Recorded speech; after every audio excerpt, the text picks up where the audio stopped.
La laïcité, c'est un de ces mots qu'on entend partout en France. C'est au cœur de l'identité du pays, mais en même temps, c'est un sujet qui déchaîne les passions, qui est au centre de débats vraiment vifs. Il faut bien comprendre que ce n'est pas juste une loi, loin de là. C'est une idée qui façonne toute la société. En fait, pour vraiment saisir la France d'aujourd'hui, eh bien, il faut absolument comprendre ce que c'est que la laïcité.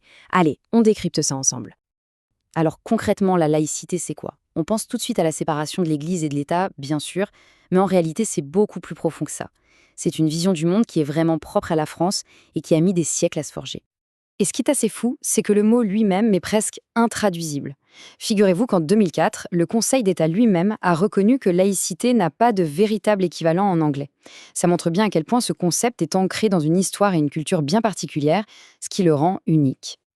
Ok, si on va voir la définition, la vraie, celle qui est dans la Constitution, on trouve en fait 4 grandes idées, 4 piliers. Le premier, c'est la liberté de conscience. Ça veut dire que chacun est totalement libre de croire ou de ne pas croire. C'est un choix personnel. Le deuxième pilier, c'est l'égalité. Peu importe la religion, la loi est la même pour tout le monde. Point. Troisième chose, et c'est crucial, la neutralité de l'État. L'État, lui, ne prend parti pour personne, pour aucune croyance. Et enfin, le quatrième point, la liberté de culte. On voit bien que tout le jeu de la laïcité, c'est de trouver un équilibre parfois délicat entre ces 4 points. Et attention, ce n'est pas qu'une simple règle administrative. Non, non, c'est bien plus fort que ça. Le Conseil constitutionnel, il place la laïcité au même rang que des principes comme la liberté ou l'égalité. C'est donc un droit fondamental, vraiment au cœur du réacteur de la République. Ce qui veut dire que la laïcité, avant tout, elle protège les citoyens. Elle ne fait pas que les contraindre. Bon, mais assez de théorie. Comment ce grand principe se traduit dans la vie de tous les jours? Pour y voir plus clair, le Conseil constitutionnel a identifié 4 conséquences, 4 résultats très concrets de la laïcité. On va regarder ça de plus près. Premièrement, le respect. Toutes les croyances sont respectées et tous les citoyens sont égaux devant la loi. Deuxièmement, la garantie de pouvoir pratiquer sa religion ou de ne pas en avoir du tout. Troisièmement, la neutralité de l'État. Ça veut dire que l'école, la mairie, n'importe quel service public ne doit afficher aucune préférence religieuse. Et enfin, le quatrième point, qui est la clé de tout, la France n'a pas de religion d'État.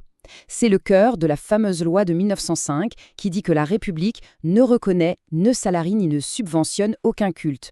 C'est clair, net et précis. Mais attention, une idée aussi forte, ça ne sort pas d'un chapeau. La laïcité, en fait, c'est le fruit d'une très longue histoire. Une histoire parfois conflictuelle entre le pouvoir politique et le pouvoir religieux en France. Les racines sont très profondes. On peut même remonter au Moyen-Âge avec le gallicanisme, qui était cette volonté des rois de France d'être plus indépendants du pape.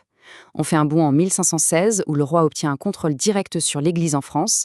Le mot laïcité lui-même, il n'apparaît que bien plus tard, en 1871, et il est tout de suite lié à la grande question de l'école publique. Et bien sûr, le point culminant de toute cette histoire, l'acte fondateur, c'est la loi de 1905, qui vient sceller la séparation des églises et de l'État. Ferdinand Buisson, qui était l'un des pères de la laïcité, a trouvé la formule parfaite pour résumer tout ça. Il a parlé d'un lent travail des siècles. Cette phrase est géniale parce qu'elle nous rappelle que la laïcité, ce n'est pas une rupture brutale, mais plutôt une évolution, une maturation très lente de la société française. Mais ce serait une erreur de croire que tout s'est arrêté en 1905. La laïcité, ce n'est pas un concept figé dans le marbre, pas du tout. C'est un principe vivant qui doit sans arrêt s'adapter à une société qui, elle, change en permanence. Et c'est justement pour ça qu'elle est au cœur de tant de débats aujourd'hui. Aujourd'hui, le débat est assez polarisé. On peut dire qu'il y a principalement 2 grandes visions qui s'opposent. D'un côté, on a ce qu'on pourrait appeler une laïcité de combat. L'idée, c'est de vouloir limiter au maximum la place de la religion dans l'espace public pour vraiment protéger cette sphère commune à tous. Et de l'autre côté, on trouve une vision qu'on appelle souvent laïcité ouverte. Là, l'idée, c'est plutôt que l'État peut et même doit dialoguer avec les religions, collaborer, du moment bien sûr que sa neutralité est garantie. Et puis, il y a parfois une troisième vision qui vient se mêler à tout ça, une vision plus identitaire qui va insister sur les racines chrétiennes de la France. Et c'est le frottement entre toutes ces interprétations qui rend les débats si passionnés. Donc, au final, on comprend bien que la laïcité, ce n'est pas du tout une relique du passé. Elle est constamment mise à l'épreuve, redéfinie. Et dans la France d'aujourd'hui, qui est de plus en plus diverse, eh bien, trouver le juste équilibre, ça reste un des plus grands défis pour la République. La question qui reste, c'est donc celle-ci.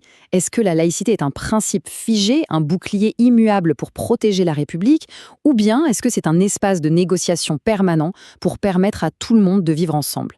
Il n'y a pas de réponse facile, et c'est justement ça qui rend ce principe si vivant et si absolument central pour l'avenir de la société française.